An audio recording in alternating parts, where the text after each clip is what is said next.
샬롬, 복된 월요일입니다. 이번 한 주간도 주의 은혜와 승리가 풍성히 넘치길 주의 이름으로 축복합니다. 오늘은 다니엘서 11장 1절로 19절의 말씀, 이루려 하나 걸려 넘어지다. 이루려 하나 걸려 넘어지다. 이 제목으로 말씀 나누고자 합니다. 오늘 본문은 어제 주일 강단에서 그 모든 흐름들을 이미 다 살펴본 말씀입니다. 주일 강단이라 지금 오버랩이 되고 있어요. 내용이 무엇입니까? 북방왕과 남방왕, 이 두 나라가 끊임없이 싸우더라. 큰 전쟁의 이야기가 벌어지더라. 이게 이제 주된 내용입니다. 어제 설교, 주일 설교에서 이렇게 말씀드렸습니다. 그림으로 표현하자면 온통 배경색이 깜깜하다. 흑암이더라. 하지만 아시죠? 그 칠흑 같은 어둠 속에 한 줄기 밝은 빛이 그 어둠을 물리치고 내리고 있습니다. 그것이 무엇이었습니까? 자기의 하나님을 아는 백성은 강하여 용맹을 떨치리라. 할렐루야. 자기의 하나님을 아는 백성은 강하여 용맹을 떨치리라. 누구 이야기입니까? 우리 얘기죠. 오늘도 예수를 믿고 하나님의 우리의 왕 되심을 고백하며 이번 한 주간을 시작하는 우리들의 이야기입니다. 잊지 마십시오. 하나님을 아는 백성은 강하여 용맹을 떨칠 것입니다. 하나님이 그렇게 명령하시고 약속하셨고 그 약속과 명령을 하나님이 이루십니다. 자, 그 가운데 오늘 본문 11장 1절로 19절 역사의 흐름들을 쭉 나열하고 있습니다. 우리 핵심만 짚어서 한번 가보시죠. 자, 3절을 한번 보세요. 장차 한 능력 있는 왕이 일어나서 큰 권세로 다스리며 자기 마음대로 행하리라. 자, 여기서 한 능력 있는 왕은 헬라 제국의 알렉산더 대왕을 의미합니다. 익히 우리가 잘 알고 있죠. 자, 그런데 4절을 보십시오. 그러나 그가 강성할 때에 그의 나라가 갈라져 천하사방에 나누일 것이나 그의 자손에게로 돌아가지도 아니할 것이요 또 자기가 주장하던 권세대로도 되지 아니하리니 이는 그 나라가 뽑혀서 그 외의 다른 사람들에게로 돌아갈 것입니다. 33세의 젊은 나이로 요절을 합니다. 그리고 헬라 제국은 4개의 나라로 나뉘어집니다. 그래서 오늘 보면 5절 이하에서부터 이제 남방왕과 북방왕의 끊임없는 싸움의 이야기, 큰 전쟁의 이야기가 기록되어져 있습니다. 자, 5절을 먼저 보세요. 남방의 왕은 강할 것이나 그 군주들 중 하나는 그보다 강하여 권세를 떨치리니 그의 권세가 심히 클 것이요. 남방왕, 정확하게 말하면요, 지금의 이집트, 애굽을 기점으로 하고 있는 프톨레마이오스 왕조다.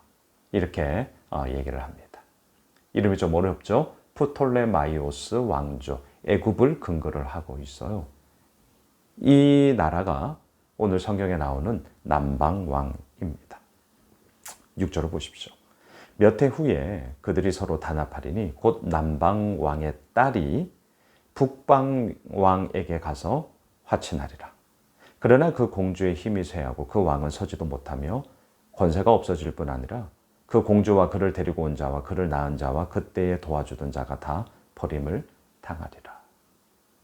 북방왕, 시리아, 성경에서 이제 수리아 안디옥을 근거로 하고 있는 셀레우쿠스 왕조입니다. 셀레우쿠스 왕조. 자, 이처럼 우리가 역사 공부하는 게 아니니까요. 이거는 그냥 들으시면 되고요. 이제 전체적인 구도는 이처럼 남방왕과 북방왕, 헬라 제국에서 나뉘어진 4개의 나라 가운데 2 나라입니다. 끊임없이 싸워요. 그리고 또 서로 한번 잘 해보자고 정략 결혼도 시키죠. 하지만 말 그대로 정략 결혼이었고요.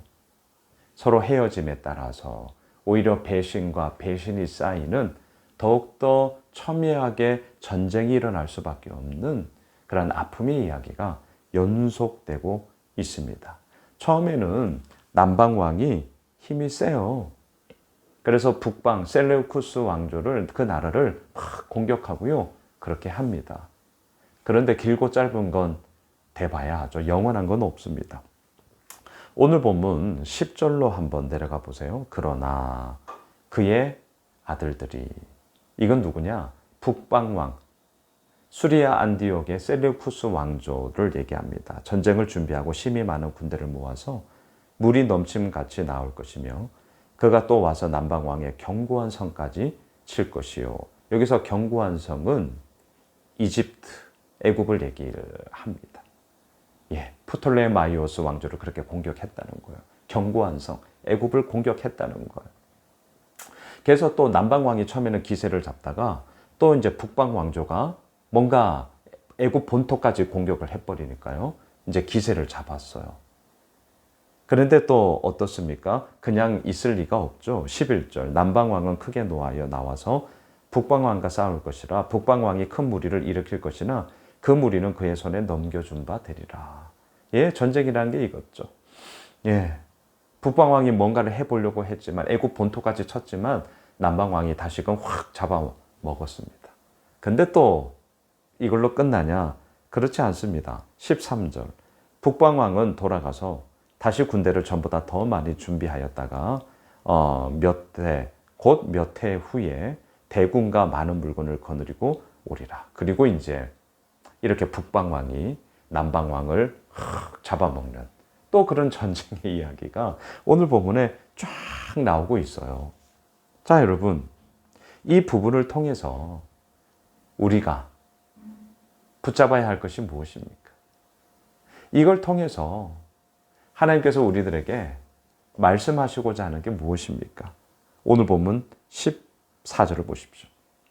그때에 여러 사람이 일어나서 남방왕을 칠 것이요 내 백성 중에도 포악한 자가 스스로 높아져서 환상을 이루려 할 것이나 그들이 도리어 걸려 넘어지리라. 자, 오늘 말씀의 제목입니다. 이루려 하나 도리어 걸려 넘어지다. 자, 오늘 이 본문에만 한정해서 나누고 싶었던 요지가 바로 이 말씀입니다. 뭔가를 이루려고 합니다. 오해는 하지 마십시오. 우리에게 주어진 몫에 있어서 뭔가를 이루어감은 반드시 필요합니다. 해야죠. 그 사명을 우리가 감당하고자 이루고자 애써야죠. 맞습니다. 하지만 아시죠? 그 이루는 주체, 그 주어가 누구냐? 결국 주어 싸움이에요. 결국 주도권 싸움이에요. 나 스스로의 힘으로 뭔가를 이루려 하나 결과는 뭔 줄 아세요? 도리어 걸려 넘어져요. 도리어 걸려 넘어진다고요. 그 이유가 무엇입니까? 내가 결국 이게 드러나기 때문이죠. 하나님이 이게 드러나야 합니다. 하나님이 이루십니다. 하나님이 행하십니다. 하나님이 이끄십니다. 하나님이 역사하십니다. 그런데 어느샌가 그 하나님의 자리에 내가 떡하니 자리 잡는 그 순간, 그리고 그 모습으로 뭔가를 이루려 하나 결과는 뭔 줄 아세요? 도리어 걸려 넘어지다. 이것이 11장 큰 전쟁의 이야기를 통하여서 우리들에게 말하고 있는 것이죠. 말씀을 정리할까요? 이루고 싶으십니까? 뭔가를 끊임없이 하고 계십니까? 격려합니다. 지지합니다. 응원합니다. 예, 잘하고 계시는 거예요. 하지만 아시죠? 내가 그것을 이루려 하나 그 모든 것을 정령 이루시는 분은 잊지 마십시다. 하나님이십니다. 하나님이 해주셔야만 합니다. 그 하나님께 간구하며 엎드리며 우리는 주님 앞에 나아가게 되는 것이죠. 바라기는 진정 이루시는 하나님, 그 하나님으로 말미암아 도리어 걸려 넘어지는 어리석은 인생이 아니라 도리어 당당하게 견고하게 하나님 앞에 나아가는 그러한 우리 모두가 되길, 이번 한 주간이 되길 주님의 이름으로 축복합니다. 기도하겠습니다. 하나님, 끊임없는 전쟁의 이야기가 나옵니다. 이루려 하나 도리어 걸려 넘어지다. 이루는 거 좋습니다. 해야 합니다. 하지만 왜 걸려 넘어집니까? 진정 이루시는 하나님이 온데간데 없이 사라지고 내가 이것만 남았기 때문이죠. 주님, 이러한 어리석은 인생 되지 말게 하시고 오늘도 하나님께 엎드려 주의 은혜만을 간구하는 하나님을 아는 백성 되게 하옵소서. 예수님의 이름으로 기도드리옵나이다. 아멘. 오늘 말씀 붙잡고 8월의 마지막 한 주간입니다. 주의 은혜를 구하는 기도로 함께 기도하겠습니다.